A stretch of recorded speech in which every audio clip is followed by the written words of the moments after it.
Welcome to the final week of high school playoffs in Pennsylvania. Stay tuned as we break down last week's games and we get ready for the championship round in Pennsylvania high school football. Stay tuned to In the Trenches on the Sports Fanbase Network.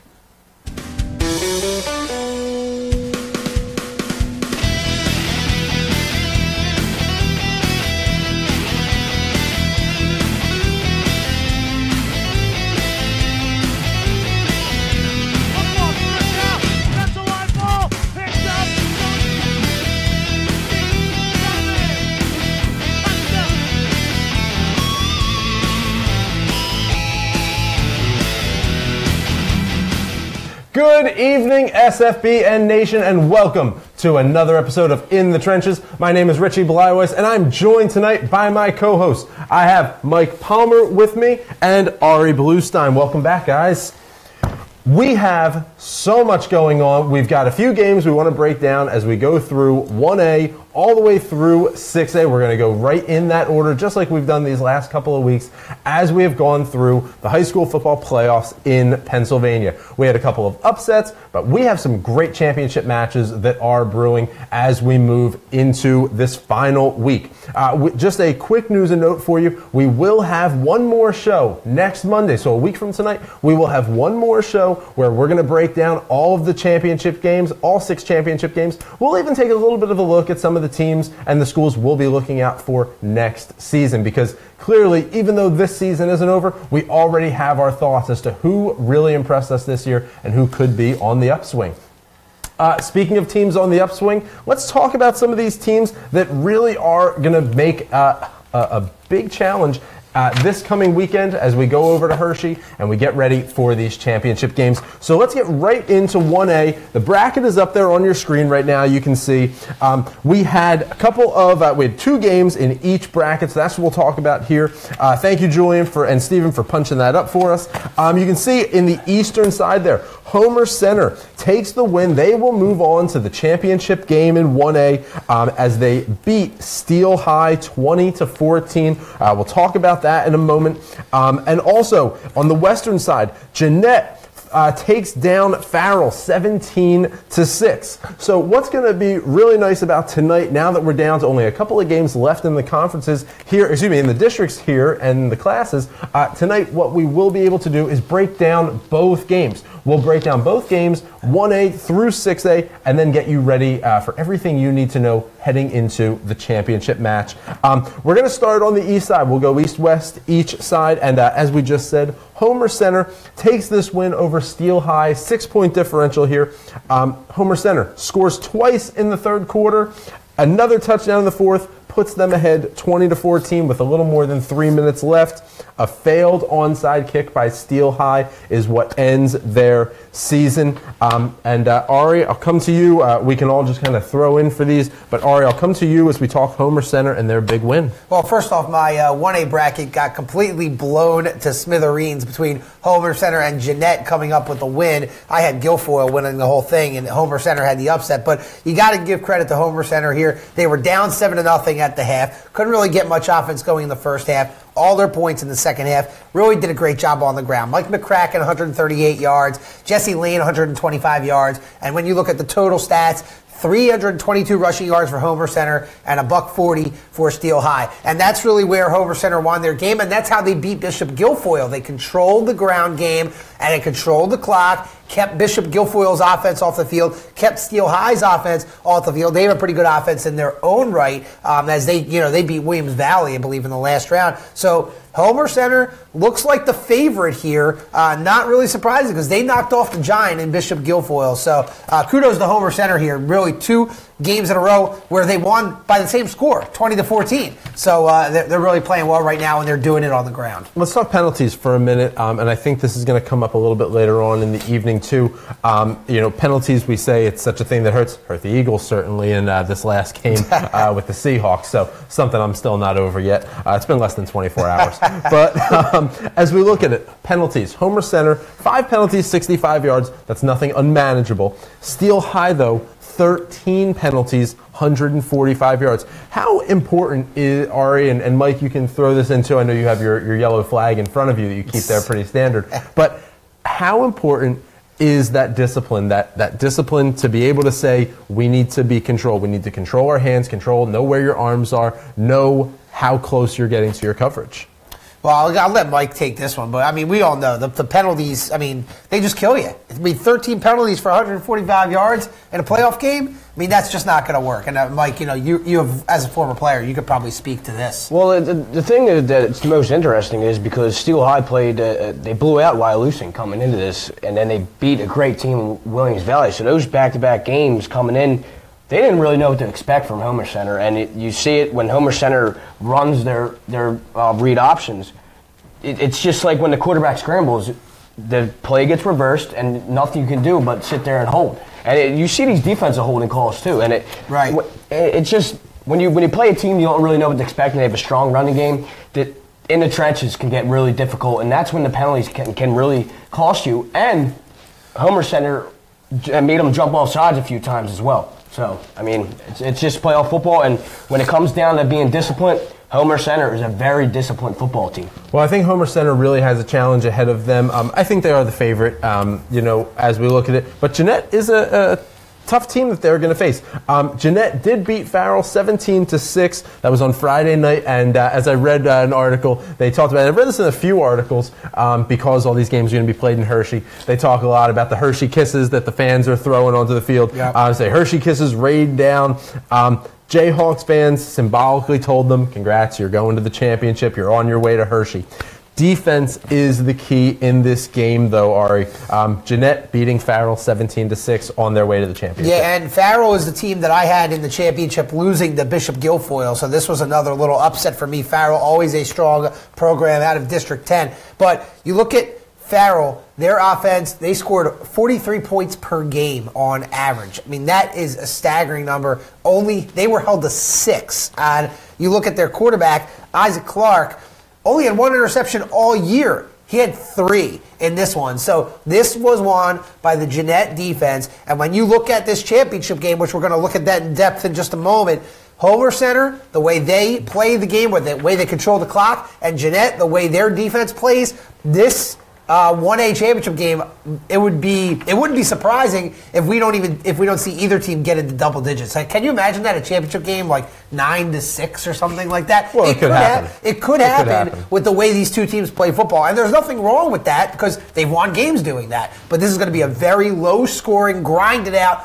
defensive battle. This is the first championship of the weekend. It's Thursday at 1 o'clock. Well, let's talk about that. Let's get right into this championship preview. Let's get here. Let's get to Hershey Stadium. Homer Center is going to be looking for their first state title with this one. Jeannette, this is their 3rd trip to Hershey, their first since 2007, and in that they beat Dunmore. But let's talk about this. Homer Center, Jeannette. Well, I'll let Mike make a prediction. I'll make a pick. I'm going to go with Homer Center. I think it's going to be a low-scoring game. I'm going to say Homer Center wins. We'll say 17-13. I'll keep it very low. Jeannette with a big win over Farrell, but the fact that Homer Center knocked off Bishop Guilfoyle, ending their 59-game win streak, and the way that they came back against Steel High after not getting any offense going in the first half, I'm just very impressed by that. And Jeannette's a great team, and I think that they'll be in the game, but I'm going with Homer Center in this one. Yeah, I mean, Ari, great pick. I have obviously, Bishop Guilfoyle was everyone's pick in this 1A bracket, but Homer Center really shut that down. But, I mean, I got Jeannette here after Bishop Guilfoyle went down because Jeannette's defense is just outstanding, as well as Homer Center's. But Jeannette has been shutting down opponents. They played a great Clarion team 2 weeks before this matchup, held them to 7 points, and Clarion's a really good team. But I got Jeannette because I think Jeannette is the team that is willing to take more shots. Whoever is willing to scramble the quarterback, throw those big scramble plays is going to win this game because in tight defenses like that, it's whoever makes those big plays and those big shot plays. And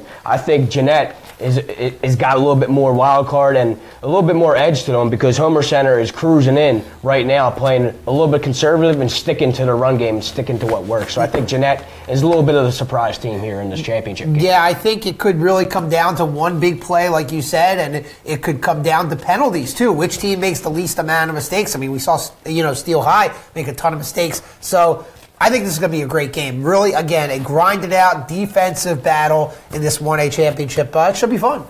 Homer Center again looking for their first state title, and they really do have a shot here. This could be anybody's game. I agree, though, guys. Defensive battle all the way. Homer Center has been 13-1 overall. Jeanette 14-1. That game will kick us off. That'll be Thursday. It is a Thursday championship match, December 7th. That's a 1 o'clock game, so clearly people are going to be taking off of work for that one. I'll check in online. I'll check in online for that one. Yeah. Absolutely. Let's move on to 2A here. Let's take a look at that bracket up there. Thank you very much. 2A, as we look in the East, you have Southern Columbia. They have been perfect on the season at 15-0. They take down Dunmore, and they take them down big, 56-19. Southern Columbia will go on to face another perfect record team in Wilmington. Wilmington with another, this is a 2A high-scoring bracket here in these last couple of games. Wilmington takes down Washington 49-42, setting up for a Southern Columbia-Wilmington matchup. One of these teams will take their first loss of the season. Sure, you don't want to take the loss, but not a bad way to go being in the championship game. So again, Southern Columbia and Wilmington will meet in the championships. Let's first talk about the East, though. And Mike, I'm going to come to you on this one. Southern Columbia, they just absolutely put a hurting on Dunmore. And even before I get into the game, I got to talk about a couple of celebrity sightings. You know, we don't get this a whole lot, but we do have a few celebrity sightings. One, Penn State head coach James Franklin and his new tight ends coach Tyler Brown. They're looking at tight end Julian Fleming. Henry Hanoski, former Southern Columbia standout, University of Pittsburgh fullback, Super Bowl champion with the Giants. He was there in attendance. And also the big guy himself, Dr. Robert Lombardi, PIAA president. He's in attendance as he watches Southern Columbia just crush Dunmore 56-19. Yeah, with all these important eyes watching you, Southern Columbia actually did face some adversity in the beginning of the game. I mean, first play of the game, Dunmore's Michael Moracco strip sacks the all-star quarterback Stone Hollenbach and led to a play they've been working on, a running back wheel route to Steve Bergera, a play Coach Mills for Dunmore has been working on all week. They knew it was going to work if they got down to the red zone. But yeah, I mean, Southern Columbia finally faces adversity during the game, but it didn't matter because after that, Gage Garcia, their outstanding running back for Southern Columbia, blocks the extra point. And he probably made a stand, probably got the team huddled up like, all right, guys, we're playing against Dunmore. Let's wake up.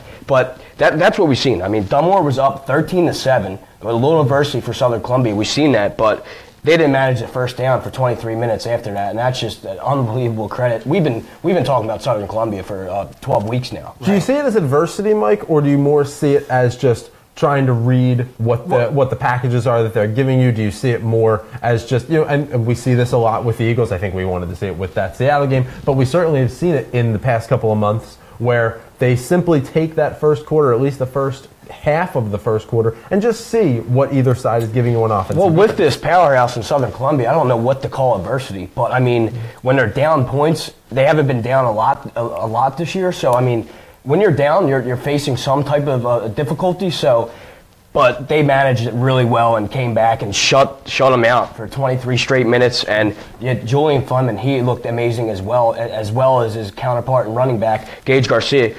Gage Garcia had 226 yards with 4 touchdowns, and Southern Columbia has been doing this all year. I mean, hats off to them. Dunmore played great in the beginning, but they couldn't hold on. Southern Columbia's offensive line, defensive line, and their 2 stars in Garcia and their great quarterback, and then obviously Fleming, a Penn State tight end. You see those Penn State tight ends. They're dominant, and they know what they're doing, and Coach Franklin was there. But Southern Columbia faced a little bit of trouble, got out of it easy, shut down the Dunmore team 23 minutes straight, and that's the final. Yeah, so Dunmore ends their season here with that loss to Southern Columbia. But Southern Columbia is going to go on to face the winner from the West, and that was Wilmington. They've had a perfect 14-0 season. They beat Washington. A close game here, certainly a high-scoring game. This really could have come down to just essentially whoever had the ball last. Yeah, I mean, I've been saying this for a while. Washington is 15-2. That is a lot of games for a football program to withstand. I mean, it's just unbelievable because we've been talking about these strange bye weeks when teams were getting in and brackets were getting set up. Washington was playing through every game. I mean,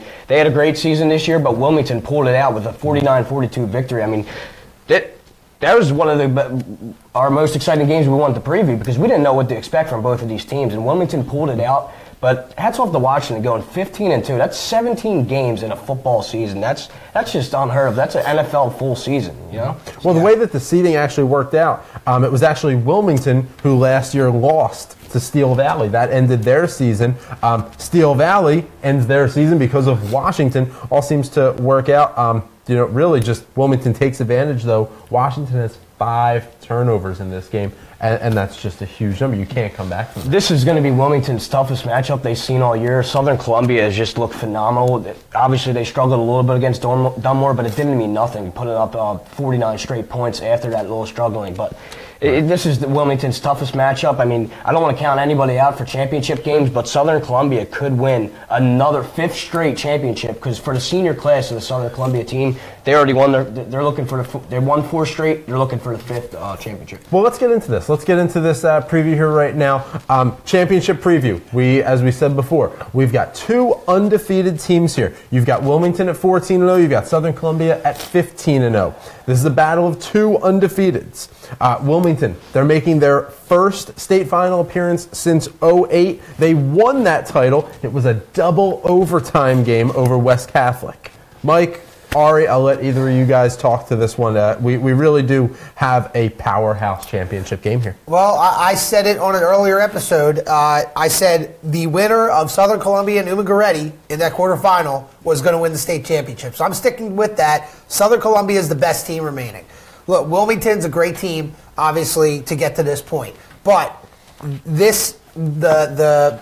the strength in this bracket was in the top half with the District 12 champ Umagoretti and the District 4 champ Southern Columbia that's been here before. I just don't see how Wilmington is going to stop the Southern Columbia offense. I mean, Wilmington gave up 42 points to Washington, and Washington doesn't score a ton of points, usually.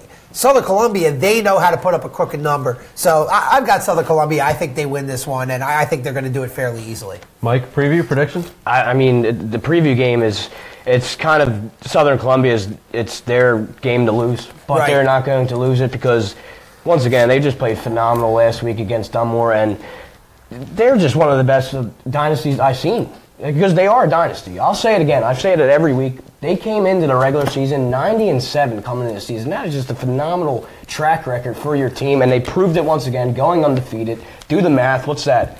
105-7 in the last since 2010 or whatever. But Southern Columbia will win the 2A championship in easy fashion. I'll predict the score here. I'll say, give me a 38-0 Whoa. Wow. A blank? Shutout. Now, I'm not going that shutout. far. Okay, I'll say 35-14. Okay, I'll give Wilmington a couple of touchdowns, but that's a bold statement. We got a Penn State tight end. I understand what you're saying, but his prediction's more fun for right now. It is. I get what you're saying, though. His sounds Mike's a more fun person, so it makes sense. No, he's not. Okay. Coming up on In the Trenches, we're going to go through 3A. We have so much more to cover. We've got 3A and 4A in our next segment, following it up with 5A, and then, yes, you guessed it, 6A. Right after that, stay tuned in the Trenches right here on the Sports Fan Base Network. Hi, I'm Tommy Green, former pitcher for the Philadelphia Phillies. When I was in high school, it was very important to me to show scouts what I could do. My friends at Payroll Service Solutions are huge supporters of high school sports and the Sports Fan Base Network. If you're a small to medium-sized business in need of a payroll company, contact Payroll Service Solutions. Not only will they take care of you, they will continue to support the community. For more information, contact Payroll Service Solutions at 215-624-0922 or 866-PAY-EASY. Hey, you. Who, me? Yes, you. You like pro sports? Yeah. You like college sports? Of course. You like high school sports? I guess. Maybe you just don't know much about them. Hey, voice in the sky. Huh? Where can I go to learn more about Philadelphia area high school athletics? Just watch Varsity Voice every Wednesday on Facebook Live at 7 p.m.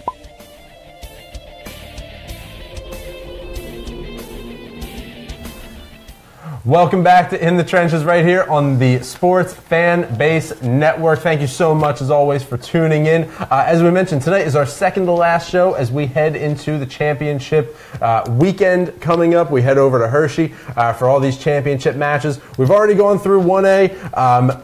Mike has already upset all of the people in 2A with his last prediction, and we had a lot of fun with it during the break. But we would like you to send hate mail right to Mike. We'll give you his address at the end of the show. But for right now, we're going to get into 3A, and let's take a look at that bracket. Thank you so much for punching that up there for me, Julian. You can look over on the east of the bracket here. Conwell Egan loses a crushing battle with Middletown. Middletown has been perfect on the year, and they remain so with this game, beating Conwell Egan 49-7. We'll talk about that in a moment. But Middletown has a big matchup, their championship game, coming up with Quaker Valley. They do have a loss on their record. We'll talk that in a moment. But they beat Sharon here in a high-scoring matchup. 66 combined points. Quaker Valley beats Sharon 43-23. Sets us up for a Middletown Quaker Valley matchup in the championships. But first, before we get into that, let's go back over to the east. Let's take a look. Middletown, the Blue Raiders beat the Conwell Egan Eagles 49-7. And Ari, this game just got out of hand quick. Yes, it did. And Middletown and their ground game really just did a great job. They were led by Brady Fox, 176 yards. And you see him right there on your screen. He was just phenomenal all game long. Thank you very much to Jack Cap for these photos. But, I mean, Conwell Egan, they have a great running game. We've talked about Patrick Garwo all year, but it was Brady Fox and Middletown who just stomped the Conwell Egan Eagles. Like I said, 176 yards on 25 carries, 4 touchdowns. Egan didn't score until the end of the second quarter. So this was Middletown from the beginning, like you said. And I had Middletown as my champion, sticking with them. Congratulations to Conwell Egan, who hadn't really gotten this far in the state playoffs, I believe, ever. And I think it's the first time they played in December since like the late 60s. Yeah, it was actually since 1969. And I have one more quick thing if you don't hit it about their point total.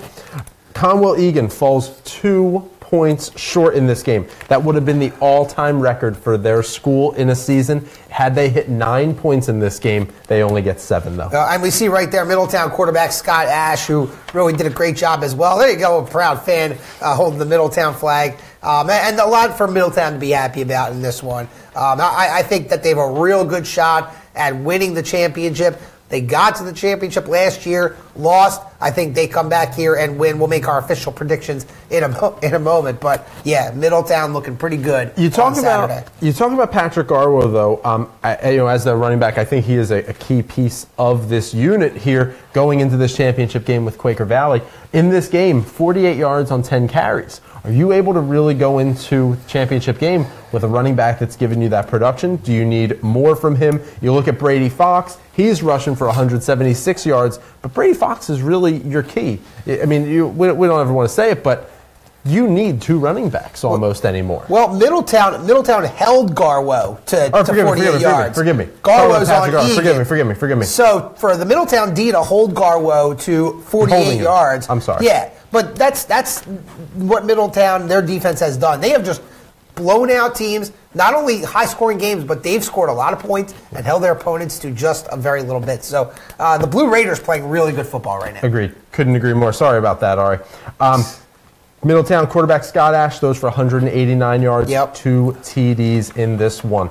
Only throwing for 2 TDs with 49 points. Well, you know, they had Brady Fox running it in 4 times. And I believe he had like a 56-yard touchdown as well. Wow. So, Middletown just they stuck with the ground game. It was working, so hey, why not keep going back to the well? Absolutely. Let's go over to the West. Let's talk Quaker Valley here. They beat Sharon 43-23. Ricky Gus, Quaker Valley star quarterback, linebacker, goes 14 for 24. 4 touchdowns, runs for 2 touchdowns, has 268 yards on offense, throwing for 200, rushing for 68. I mean, he is the key to their success. Yeah, I mean, no surprise here for Quaker Valley. I mean, I think a lot of us felt that the District 7 champ would advance to the bottom part of the bracket. Now it's going to see, how they do against Middletown. But yeah, Quaker Valley, the best team out of District 7. District 7 always a very good football district, being in the Pittsburgh area. But Sharon just unfortunately had no chance. They had a great year out of District 10, so congratulations to them. But yeah, Quaker Valley just, phenomenal all game long. I mean, Ricky Gus, he just has been great all year. Throwing for 2,000 yards, running for 1,000. That's the definition of a dual threat quarterback. And I think with Ricky Gus, Middletown probably has not faced a quarterback like this all year, and that's really going to be a challenge. Fourth quarterback to do that in WPIAL history is Ricky Gus in that. Quaker Valley won WPIAL championship 2 weeks ago. First time in school history, and they did that in the crushing defeat of their 2-0 game that we talked about in that game with Aliquippa. Against Aliquippa, though. But it earned them a bye. Yeah, and it earns them a bye. Yes, it does. Yeah, absolutely. Wow.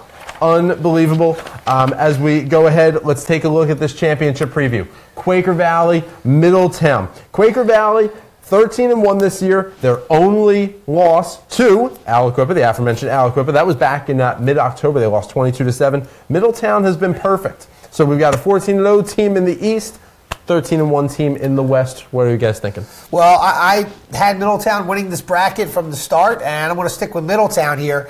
This is going to be a really good game. I would not be surprised to see Quaker Valley win this one. I think you're going to see this somewhat high scoring. I'm going to say, let's say 35-31 Middletown. I'm going to go with that. I thought you'd go more high scoring than that one. Not too high scoring. They both have really good defenses, too. That's true. Ari stuck with his pick in Middletown. I just like what that track coach did with Quaker Valley. Their conditioning looks great, and their quarterback obviously had a tremendous year. I'm going to go Quaker Valley with the championship dual battle, 17-14 Quaker Valley.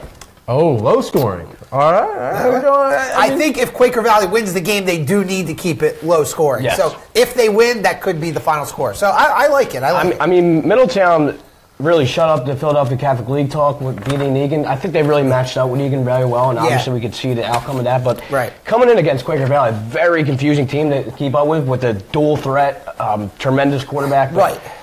It's going to be a great championship. It will be their toughest matchup all year, as it should be in the championship game, but I think they're up to the task. Absolutely. Quaker Valley versus Middletown. That'll be Saturday, December the 9th. That is a noon start over at Hershey Park Stadium. I keep saying Hershey, we really need to keep candy bars in the studio. This is really unfair. Next week we'll have Hershey Bar candies right here. Let's take a look. 4A. Get the bracket up there for me, Julian. Thank you very much.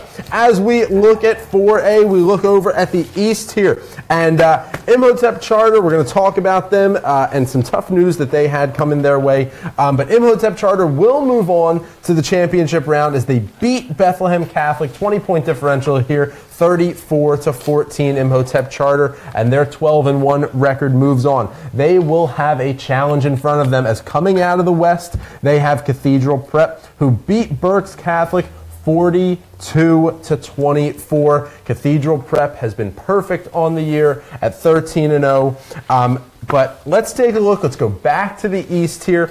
Imhotep Charter beats Bethlehem Catholic 34-14.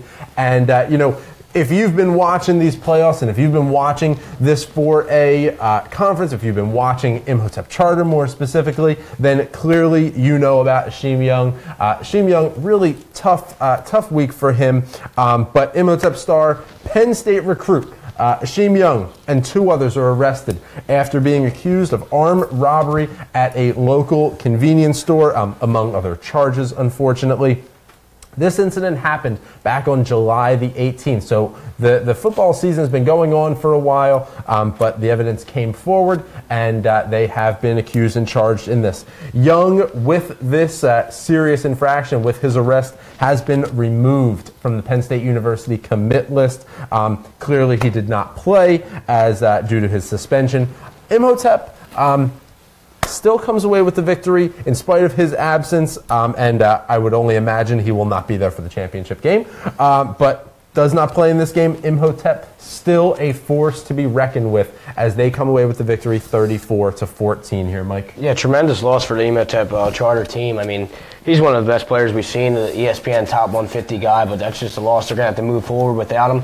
And Bethlehem Catholic had 2 defensive touchdowns. That's what Hasheem Young does for the Emotep team. But Emotep, they had players step up. Tyke Smith, a freshman, had 5 rushing touchdowns against Bethlehem Catholic. Just huge performance. I mean, Emotep put up 463 yards, 376 rushing against Bethlehem Catholic. And they're familiar with each other because this is 2 years in a row that Emotep beat Bethlehem Catholic in the same situation to get to the championship, to play their rivals, I guess you could say, their state championship rival in Cathedral Prep. This matchup between, I'm getting a little ahead of myself with the championship preview because this is a grudge match. It's not a rematch, it's a grudge. This is 3 years in a row that Emotep will play Cathedral Prep. I mean, hats off to Emotep passing a great team in Bethlehem Catholic. They're in a great, what district is Bethlehem Catholic? 11. District 11. They're with Liberty. Yes. Whitehall. Yeah, they play great competition all year. Great for them to make it this far, but Emotep, just great team. They're going to miss one of their best players in Young, but this championship, I want to get right to it because it reminds me of the Remember the Titans scene where Coach Boone throws the All-Star, the state championship playbook on his other coach's desk, and the coach goes, "We're only going to need this for Henry High in the state championship." And Coach Boone was really confident about that. That kind of reminds me of the Emotep Cathedral Prep rivalry. Like, we're ready from the beginning of the season. This is what they're waiting for, and this is going to be one of the best games all year. And like I said, 3 years in a row, a grudge match between Cathedral Prep and Emotep. Cathedral Prep handled. Who did they play? They handled Berks Catholic. Yeah, they handled Berks Catholic 42-24, and Billy Lucas had 268 yards rushing and 5 touchdowns. I mean, if these 2 powerhouses can run the ball like this could be a very high-scoring game. Last year's game ended 27-20. But, I mean, it could be higher than that if these rushing stats can continue like this. I mean, putting up 5 touchdowns and yards out the gate. But Emotep advances without their star. Players are going to have to step up in the huge championship game against Cathedral Prep. Well, and you look at Lucas, he is a junior this year, so you have to think that he is somebody that they're going to be looking to next year, especially in his senior year. He'll be somebody really looking on, and will be looked at highly on the radar of a lot of college coaches. You have to think about that with Lucas. You mentioned 5 touchdowns, 268 yards as a junior. He really is their go-to guy coming up here. Yeah, I mean, he stepped up as well, but the Emotep freshman, Tyke Smith, he's a freshman. He stepped up, had 5 TDs in his own right against Bethlehem Catholic. But usually when you get 2 defensive touchdowns in Bethlehem Catholic, you would think it would be a little closer score, but it wasn't. You went into the half tied at 21 as well. When you go into the half in this Cathedral Prep Berks Catholic game, you're tied at 21. You're telling me Berks Catholic only gets a field goal in the entire second half. That allows Cathedral Prep just to run away. It's just great teams with the halftime adjustments that we've seen it all year with these type of teams that are tied at halftime. It just doesn't matter when you go, even later with the 6A game with St. Joe's Prep. I mean, those halftime adjustments, they wind up scoring. We'll get to that later, but great teams make halftime adjustments, and we see it in here with Cathedral Prep. Well, as we look at the championship preview here, Mike mentioned this a lot, talking about these 2 teams coming up here with Emotep and Cathedral Prep. 4th straight final for Emotep Charter. Last time they beat Erie Prep in the 3A title game. That was back in 2015. Lost to them in the 4A final in 16. Cathedral Prep's 3rd straight trip to the finals here. Emotep 12-1. Their only loss coming to Harrisburg. That was in their opening game. They started the season off with a loss there, 33-14. Cathedral Prep 13-0. I think this will be Emotep's most memorable championship just because they're missing such a talented player. But with him gone, I just don't think they can handle Cathedral Prep in the championship game. It's just such a huge loss. But if Emotep does pull it off, that's going to be that's just such a heartfelt championship victory. But I got Cathedral Prep in this one. I'm going to say 28-27 Cathedral Prep. Yeah, I had Cathedral Prep from the beginning here in 4A. And without Hasheem Young, who is not only Emotep's best asset on offense, but he's also their best defender. And in fact, he was going to Penn State as a defensive back. So you're talking about a guy that has significant impact on both sides of the ball. Without him in there, I don't think Emotep can beat arguably the best team in the state in Erie Cathedral Prep. And as Mike mentioned, this is a grudge match, a rubber match essentially. Emotep won 2 years ago. Cathedral Prep won last year. I'm going with Cathedral Prep. If Hasheem Young was playing, I would give Emotep a better chance, I would still go with Cathedral Prep. I think they're just playing spectacular right now. All right, you heard it here from our expert analyst. That game, Hershey Park Stadium, obviously, Thursday, December 7th. That is a Thursday night game, 7 p.m. Coming up on In the Trenches, we're going to take a look at 5A. We'll then get right into 6A as we really do start to put a bow on this playoff bracket, on all these brackets that are happening here. But please stay tuned with us. You're watching In the Trenches on the Sports Fanbase Network.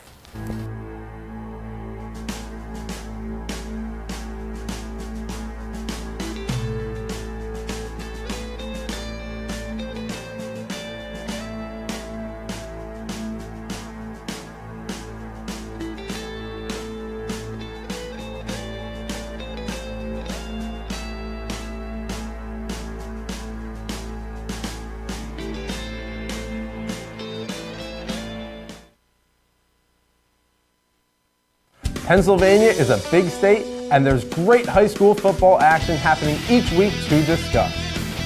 Let's get got a man! Touchdown! Join me, Richie Blyweiss, and my fellow analysts, Corey Sharp and Mike Palmer, on In the Trenches on the Sports Fanbase Network. In the Trenches, the only show dedicated to all 12 PIAA districts in Pennsylvania, coming to you every Monday live on Facebook. Tune in for information, stats, analysis, and some great previews and predictions. Be sure to submit questions and comments using hashtag InTheTrenches or comment live during the show. So be sure to watch In the Trenches on the SFBN for all you need to know about high school football in the Keystone State. I'm Richie Blyweiss, reminding you, stay classy and be good to each other.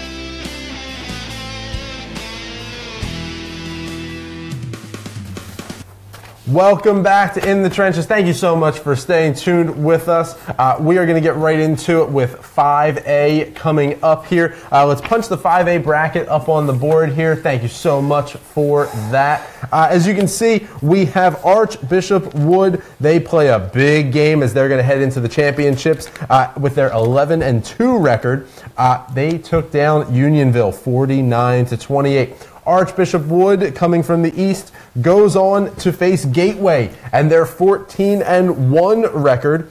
Gateway took down Manheim Central by a field goal, 31-28 there, 3-point differential. So we've got a big match set up between Archbishop Wood and Gateway coming up. Let's take a look at some of these highlights coming up. As you look at this Archbishop Wood game, they take down Unionville 49-28. Yeah, you can see right here there was a fake punt here, and the big guy going down there and getting close to the end zone, and then they end up punching it in.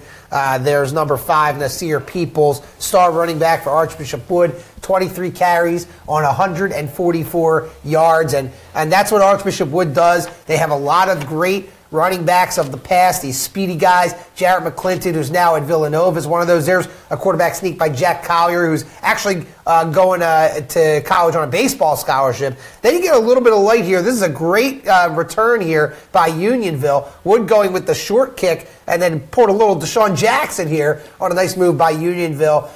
In the end, Archbishop Wood was just way too much, and it was really because of Nasir Peoples and the Archbishop Wood defense. In fact, Archbishop Wood was up really big. That was a nice play by Unionville, but you can see right back to the Wood highlights. Here's another give to Peoples, just going to the outside. No chance with that speed, getting to the edge, getting to the pylon.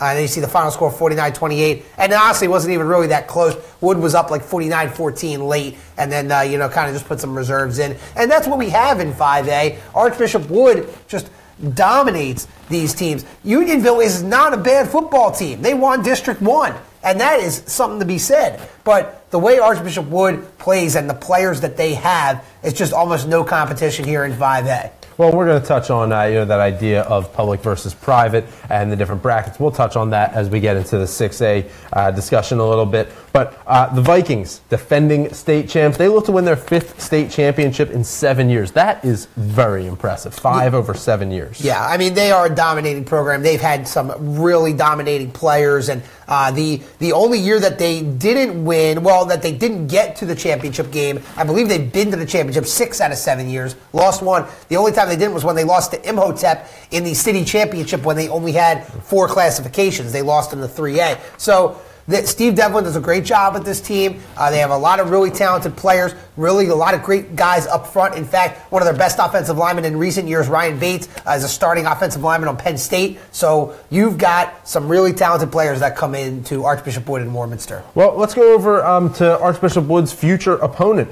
We go over to the west. Gateway takes down Manheim Central 31-28, and this game was tied at the half. We're tied at 14, and the second half just breaks it open here. Well, I mean, it was really close throughout. I mean, this game was tied at 28 with 20 seconds to go. Gateway gets a field goal with 20 seconds left, and one final burst from Manheim Central on the kickoff came up a little bit short. This was a phenomenal game. Gateway out of District 7, Manheim Central out of District 3, 2 of the better football districts in our state. You could not ask for a better game here on the western side of the state. Of course, this bottom half of the bracket got all messed up. I mean, I had Wood versus Harrisburg in the championship game. Harrisburg gets ousted by Governor Mifflin. And I'm like, okay, Mifflin's for real. Then they get knocked off by Manheim Central, and I'm thinking, okay, now Manheim Central's going to make it to the championship. Yeah, but that's and only Gateway knocks them off. But that was only a 1-point difference there. You talk about that Governor Mifflin game. They only lost by a point there. I know. That could have gone either way. This bottom half of the bracket here in 5A has been so exciting. And you know, the top half has been good too, especially that Unionville-Springfield-Delco District 1 championship. But this bottom half, so unexpected. You really didn't know where to go. This was an exciting game. Congratulations to Manheim Central on a great season, but Gateway advances on the field goal. Manheim Central 13-1, Archbishop Wood 11-2. That game, December the 8th, 7 p.m., Hershey Park Stadium. That'll be your 5A championship. Do we have predictions coming through on this? It's actually Gateway. Gateway. Forgive me. Yeah, Gateway also 13-1 as well. My predictions stay the same. Archbishop Wood all the way. I mean, it's just really tough for these public schools, which, again, we're going to get into that in a moment. But it's really tough for these public schools to compete with a school like Archbishop Wood, who can just get players from wherever with the open enrollment. It's a private Catholic school. So Archbishop Wood, I think they win this one easy. I mean, 20 points. I'm going to say, you know, what they were, 49-28. I'm going to say 45-25. We'll go with that. Well, Gateway just played their 2 toughest opponents in Manheim Central and Hollidaysburg. Other than that, they played a lot of teams twice. But if they can carry that momentum into playing Archbishop Wood, maybe shake things up. But that Gateway played their 2 best opponents last 2 weeks, but Archbishop Wood is going to beat Gateway. I like the Gateway team. I picked them to advance this far. I did have Governor Mifflin, but I just got Archbishop Wood. I'm going to say they're going to put up 40, and it's going to be 41-16 Archbishop Wood over the Gateway Gators. Well, that is going to be an exciting 5A championship match, no doubt about it. Let's move on. Let's get to 6A. I know we've got a lot of conversation, a lot of discussion we want to talk about here as we take a look at this bracket for 6A. Coatesville falls to the powerhouse St. Joe's Prep 53-9. Definitely a high-scoring game, which I think we all expected coming into this. We have 2 very high-scoring teams in that. We'll get to that in a moment. But St. Joe's Prep will take their 13-0 record. They will go on to play Pine Richland. They have a perfect record at 15-0. Pine Richland beats Manheim Township 28-7. We'll cover that game and talk about that in a moment. But let's talk St. Joe's first. We go out to Downingtown. St. Joe's, number 7 team in the country. The Hawks trailed Coatesville by 18 early in the third, and Ari's going to the highlights here.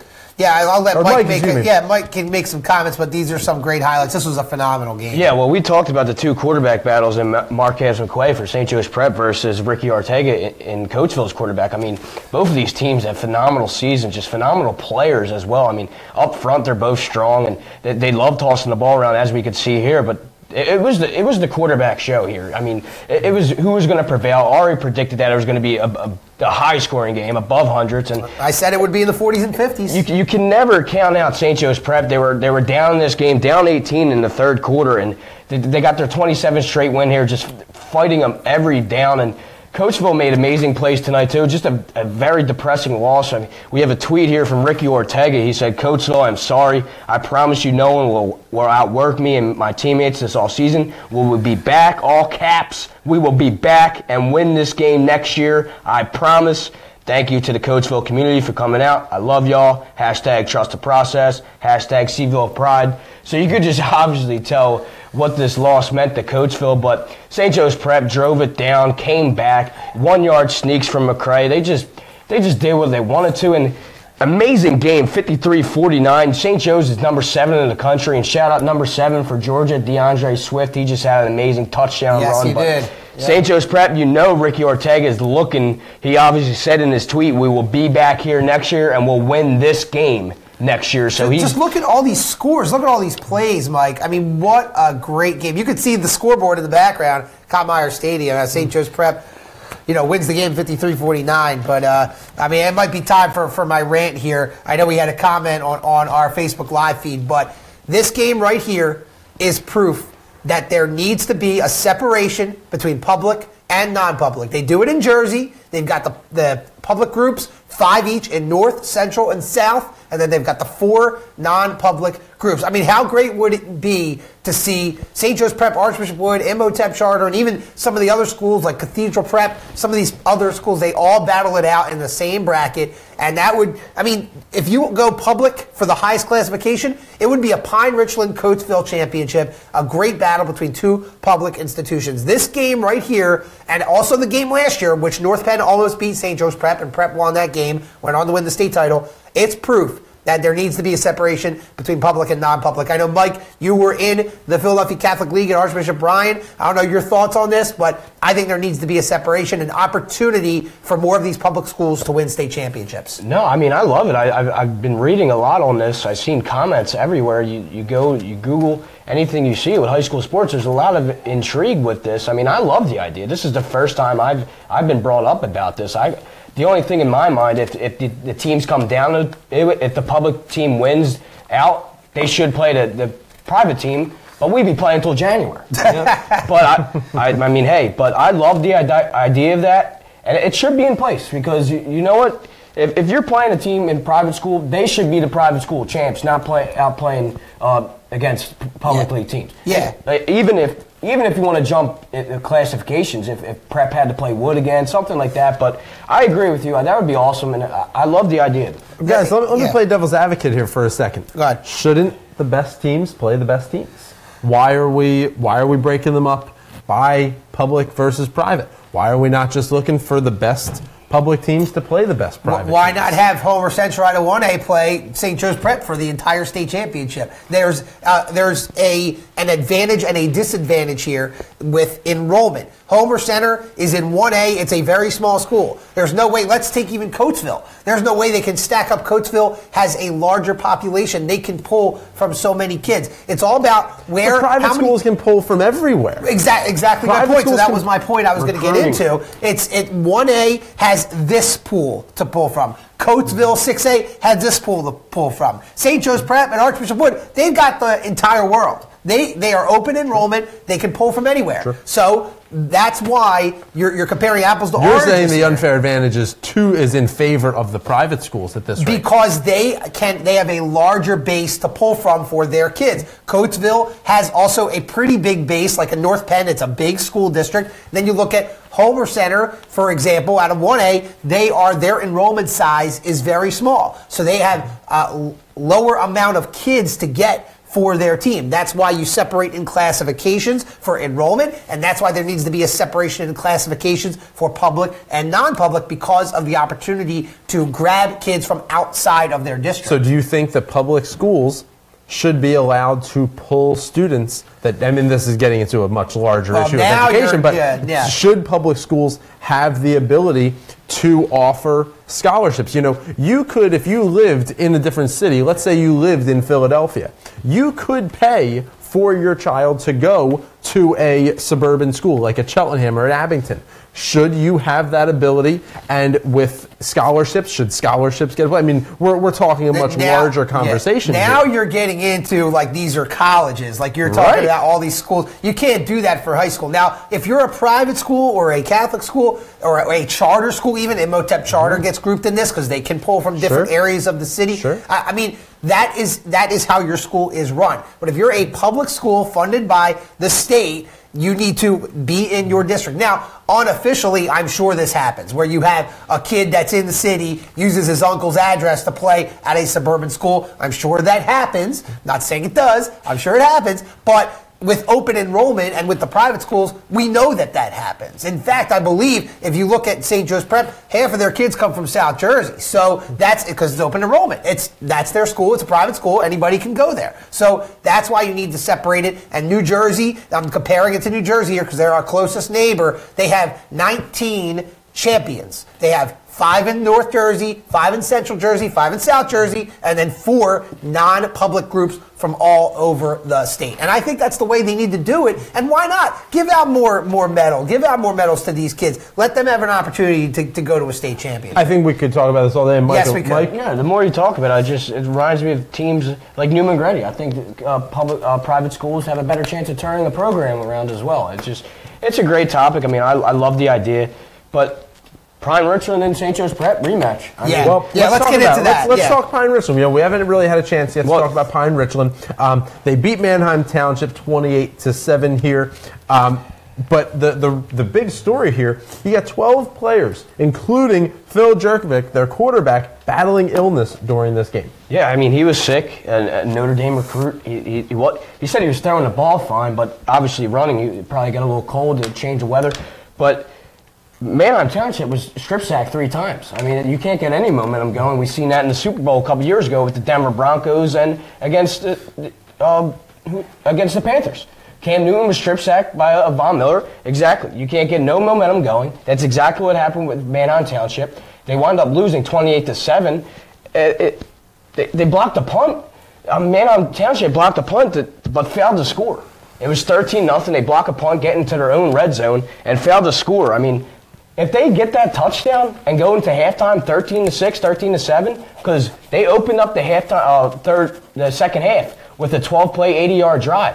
I mean, just imagine if they would have got that touchdown before the halftime. That momentum would have been secured. The game would have even been tied, or it might have even been 14-13, Manheim Township. I mean, Pine Richland came out. Their defense was stellar, but there was plays left on the field, points left on the scoreboard as well, is what really killed Manheim Township. And that's just the most disappointing thing about football, the plays you left behind. You know? Yeah, I missed opportunities there. And in fact, when I looked at this score and I was following it on social media, I was actually surprised that it was this close. Then I go to find out that quarterback Phil Jerkovic, as well as several other players on Pine Richland, were a little bit under the weather. So I'm not saying that's an excuse for being as close as it was, but it is somewhat of a reason. So hopefully these guys can recover and they can be ready for the championship game, because when they are 100%, this Pine Richland team is a state championship caliber team. I picked Pine Richland from the start. I'm going to stick with them to beat St. Joe's Prep.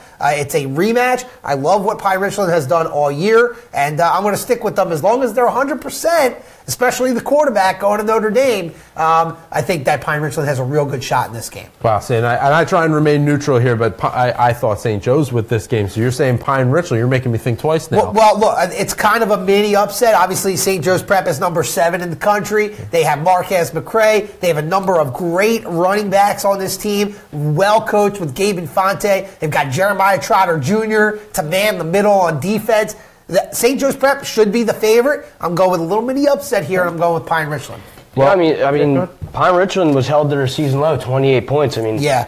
Sickness or not, but that's a huge testament to what Manheim Township did against them. I mean, but St. Joe's Prep got a lot of things going on this year with the murder that happened down in South Philly with one of the students from St. Joe's Prep. So they got more than football going down there in St. Joe's Prep. So what a historic comeback to the Coatesville team. I mean, down 18 twice. Yeah.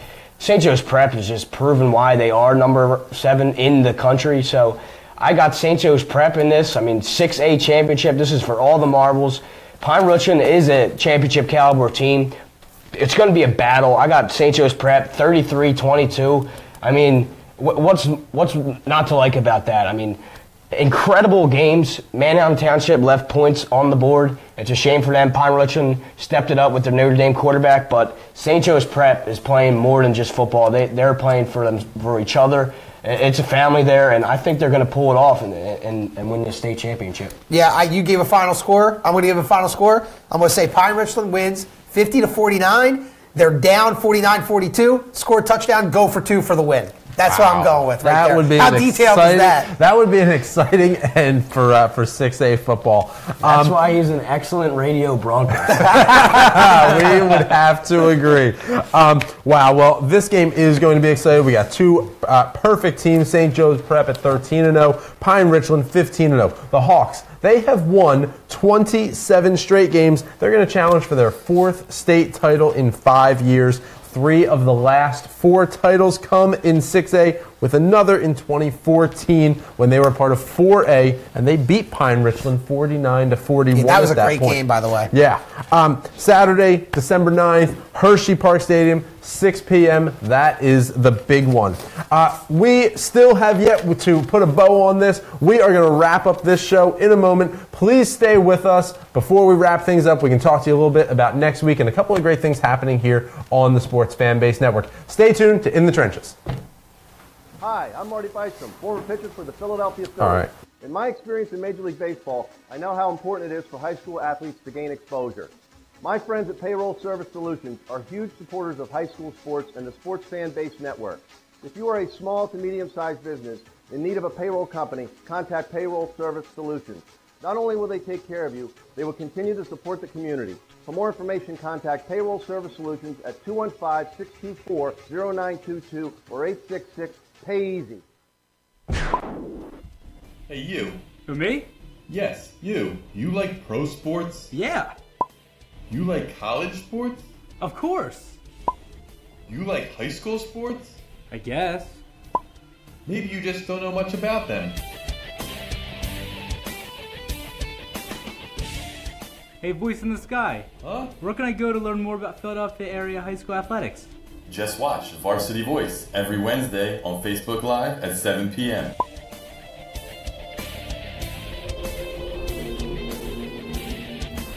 Welcome back to In the Trenches. Thank you so much for staying here with us. We really have just so much that we have covered tonight, but we have a lot of thank yous to give out. We got a couple of news and notes that we want to set up. Next week, it'll be our final show. It feels like we just started, but it really does. It feels like we just started here, and we're at the end. Next week is it. We've got the 6 championship games coming from 1A through 6A. This weekend, we are going to watch them. We're going to break them down for you live Monday night on Facebook Live. If you don't get us live, you can always check out our Facebook page. You can always check us out on YouTube. But before we get into that, couple of announcements, couple of reminders before we go. The season is over for a lot of our shows here. We're, I think, one of the last ones, if not the last one going. Last one for the fall. Last one for the fall. Right here on the Sports Fan Base Network, and we thank you so much for staying tuned with us. But you can get some great replays. Go back and check out some of your favorite highlights from shows like In the Goal with Steven Schreiber. You can check out Ari's Varsity Voice. Just so much fun. You can catch those replays in the YouTube store, on YouTube channel. You can get them in iTunes. Go and download the podcast. The SFBN YouTube channel is a great place to go for that. In the meantime, until next week, be sure to go to the page, like, share out, post about us, talk about this show, talk about what it is that we're talking about, and tell us what you're thinking. We had a couple of great comments through this show. We want to give a shout out and a big thank you to our listeners, Josh, Mark. You guys came through with some great comments, some great notes that we hope we touched on. Hope we answered some of your questions. Yeah, we responded. We built on that little public versus non-public debate, so that was fun. Thank you for contributing. Yeah, thank you guys so much out there. We always say it every week. Please interact with us. We will make sure to get back to you as we are live. It's the best way to watch this show is live, right as all these games from the weekend are fresh in our minds. So thank you again to them, to Josh, to Mark, to all of our viewers out there. Next week, again, it's our final show for In the Trenches. We have got a lot of stuff happening in the weeks and months ahead. We've got shows talking about basketball. We've got great winter sports. We've got, oh my God, so much. Yeah, Wrestling. We've got so many great things happening here. I just can't wait. I can't wait to get into it. I'm going to be hosting a basketball show coming up next season, talking about boys basketball, and I'm just so excited. I get to meet my new co-host, tomorrow night. Just so exciting happening. So many exciting things happening. Be sure to catch up with YouTube, with the podcast channel on iTunes. Catch up with everything in the trenches right there. But in the meantime, we do have some great articles, some great pieces available on www.thesfbn.com. www.thesfbn.com. You can catch up on everything that you need to know about high school sports action. A big thank you to Julian Bellman, to Steven Schreiber for helping out to produce this show. Without them, this show does not run. But in the meantime, for Ari, for Mike, my name is Richie Blyweiss, thanking you so much for being here with us this and every week. And I'm reminding you, stay classy and be good to each other. Have a good night.